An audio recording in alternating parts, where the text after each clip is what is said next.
Hi, I'm Dorothy, and today we're going to make a low-carb dessert that heralds in spring.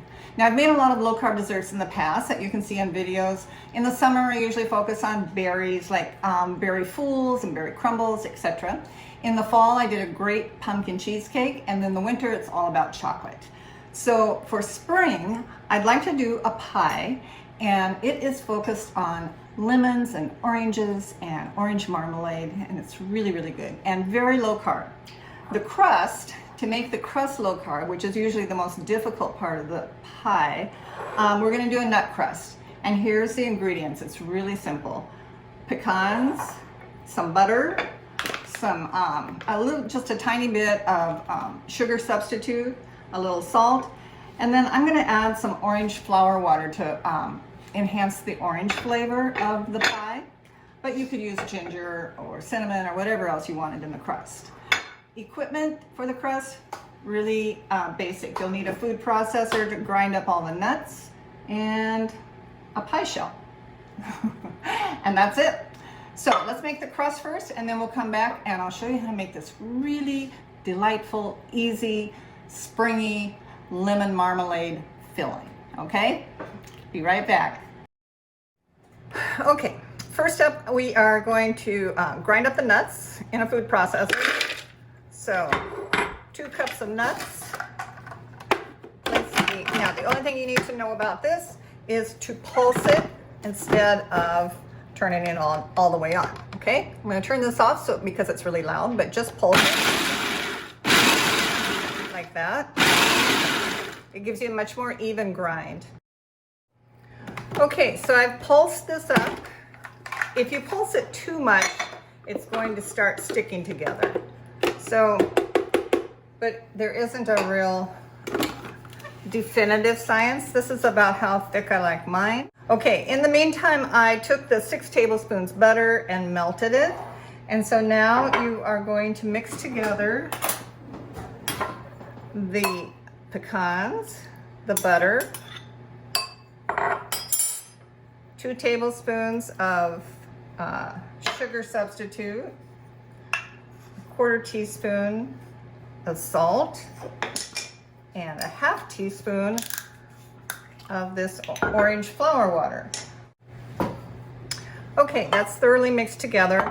Now I am going to I took a tablespoon of butter, probably don't need the whole tablespoon, maybe a 1/2 tablespoon, just to butter the pie plate so that it doesn't stick when you're trying to get your beautiful piece out in one piece, looking nice. Okay, so that was about a 1/2 tablespoon of butter. Doesn't really matter, just enough to get it all covering the spots. And then we're going to spread this out. Okay, so this is what it looks like when it's all pressed out. I took it up the sides and just messed around with my hands a little bit. Okay, so I'm going to put this in the oven, 325, 15 minutes. Okay, so much for the crust. Now the filling is really easy. This is a no-bake pie.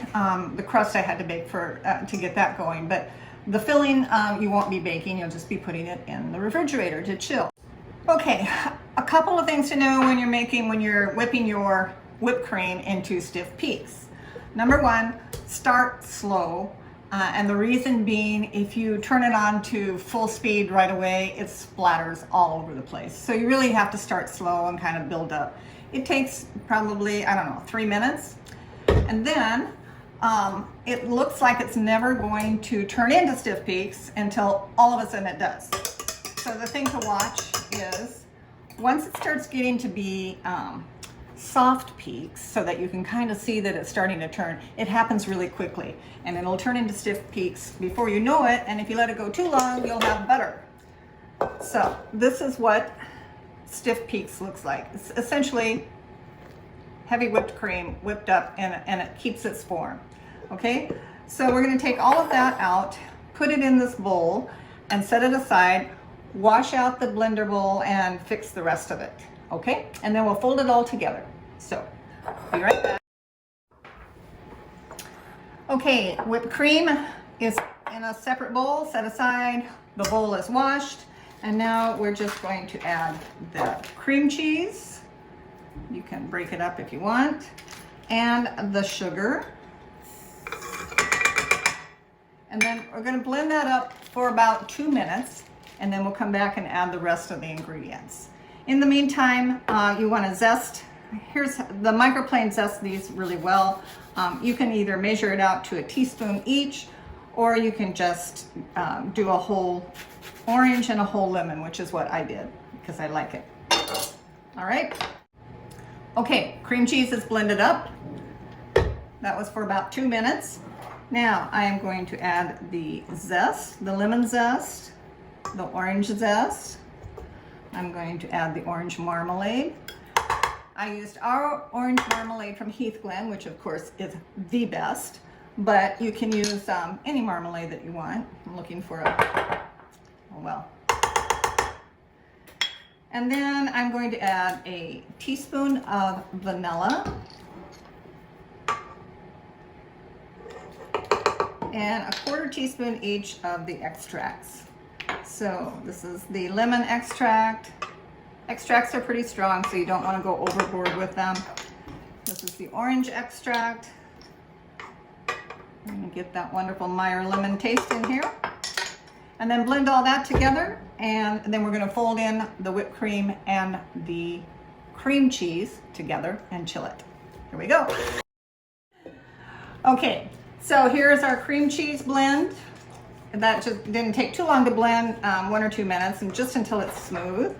So I'm putting that in a bowl, and then we're going to fold in the whipped cream pretty gently, which is what folding in means. Combining it, but combining it gently. So here's the whipped cream. And then we are going to put it into the baked crust. Put it in the refrigerator. It needs to chill for at least 4 hours. Overnight is good, 12 hours is good, but at least 4 hours. And this is just a wonderful pie. You're going to be really, really happy with this. It's great for Easter. I'm taking it over to Easter dinner over to my mom's, who is just turned 97. How about that? Okay, so it spreads out really nicely. And the beautiful thing about this, and the tasty thing too, is you can see all these little orange flecks of zest in there from the fresh oranges and the lemons. The other beautiful thing about this is there's no eggs in the batter. So if you have some left over on your spoon, this is so good. It just doesn't hurt to lick the spoon. Okay, it chilled overnight, so time for the big taste.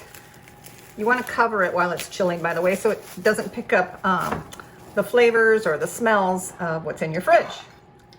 So we're going to cut into this silky smooth pie here and see if we can get out a slice that is a picture worthy. Oh, what do you think? Okay, before we give it a taste, I wanted to make it beautiful for the Easter table. So I thinly sliced up some oranges and some lemons, sticking with the Meyer lemon theme. Just sharp knife, thin slices, and then just layer it around. Okay, time for a taste test. That's your piece, and this is mine. Cheers. Yeah, cheers. Now you have to be, if you don't like it, don't make a face, okay? What do you think? It's good. It's really good. Let's try another one. Now, this is low carb, but it's not low calorie. But it's good. Mm-hmm. It is good. Ciao. Happy Easter.